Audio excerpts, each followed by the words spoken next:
This is Sarah Kaikaula, and I'm here to talk about our passive and active continental margins and compare the two spots that I picked. So let's get started. First, I'm going to jump over here to our passive margin, which I chose off of Mumbai, India, and the starting point here is 18 degrees north by 72 degrees east, and I'm gonna pull back to an eye altitude of about 1,500 kilometers, just for consistency, so when we look at the other one we'll do the same thing.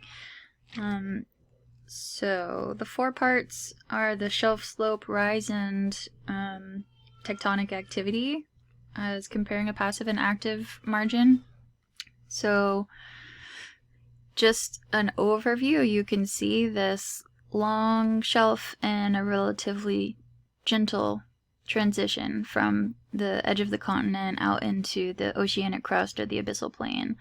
And you can see this is the trailing edge, because over here is the mid-Indian ridge, which is the closest boundary, which I have turned on here, and I can turn those off if it makes it easier to see. That's a spreading center, actually a super slow spreading center. It's kind of cool. So let's zoom in a little bit, and we can pull up our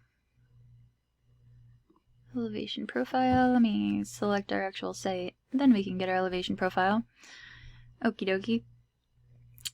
So you can see here that we have a long continental shelf. All of this is shelf, and our shelf break right here is at about 248 kilometers. So the shelf break comes down here into the slope. And one of the characteristics of a passive boundary is a wide, broad, gentle pitch of the continental shelf with an average depth of 135 meters. And it looks like ours is around 80 meters right before the break. It's at 123 meters below sea level. And then coming down here onto the slope, a typical gradient is 4 degrees. And this one averages around 6. It varies, and as we get down here, this is the beginning of our rise. One of the characteristics of a passive margin is a well-developed rise with lots of sediment, which you can definitely see here, and then the presence of sea fans, which you can kind of see better in this top-down view with the blue colors, you know, obviously lighter, shallower depths in lighter blue and deeper in dark blue. And so you can see these areas where it's fanning out up here from the shelf, and there's just a teeny tiny bit of a submarine canyon where it's being eroded away there, and then building up down here on the rise as it transitions into the abyssal plain. And that again has an average depth of 4 kilometers, and here we see 3.4, 3.5, and then some little seamounts here as well, which are another characteristic of a passive boundary. Alright, I think that was everything for the passive, so let's move on to the active boundary.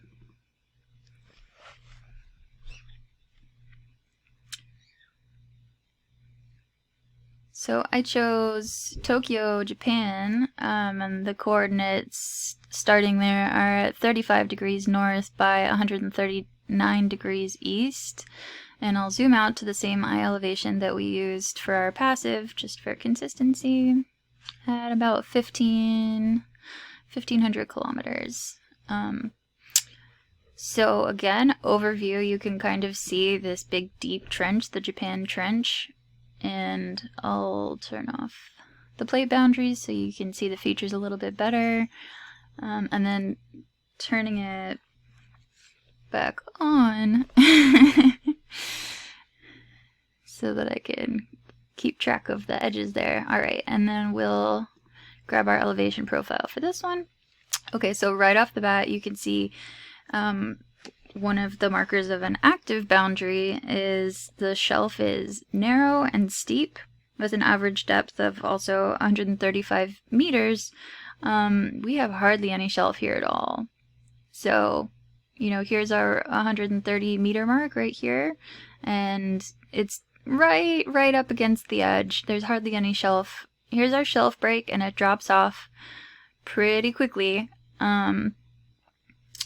So the slope is an average of 4 degrees or greater. So the passive slope is a gradient of about 4 degrees, and an active boundary has a much greater slope. So this varies again here, but you see 13.9%, and then it shallows out, and then, you know, 7, 9%, 2, 9, 15, drops down again, you know, 13, so 11, a much steeper slope. And then here at the bottom, you have almost a 20% slope, which is quite steep. Okay, so anyway, our steep slope, and then the Continental rise, which would be here at the bottom, that would be here at the bottom, is being eaten by our trench zone here, which goes down to almost 9 kilometers below sea level. It's quite deep. 14, 15, 16% slope, 20% slope. So one of the characteristics of an active margin is a rise that's not developed, because again, all that sediment falls down into the trench. And you could see that this plate, the Pacific plate on the right side here, is being subducted down beneath. This is the Okhotsk plate up here, and this is the Philippine plate. And then there's a fourth plate over here, the East Asian? Eurasian? The Eurasian plate, yep. Okay, and so the fourth characteristic of an active boundary is that there is tectonic activity present. So this is obviously a convergent boundary, and the Pacific plate is subducting here along this trench, the Japan Trench. And if you zoom out and scoot down a little bit, the same trench turns down into the Mariana Trench, and Challenger Deep is part of the Mariana Trench. So this is a quite deep area of the ocean floor in general, and this trench is kind of turns into the deepest part of the ocean that we know of. And so that plate is subducting at a rate of 8.3 centimeters a year. And there's also a bunch of other cool stuff happening over here too. There's a transform boundary, and all this stuff is kind of sliding down the middle of Japan. And they have something like 100 active volcanoes at any given time, and lots of seismic activity, etc. So I think that was all I had for you.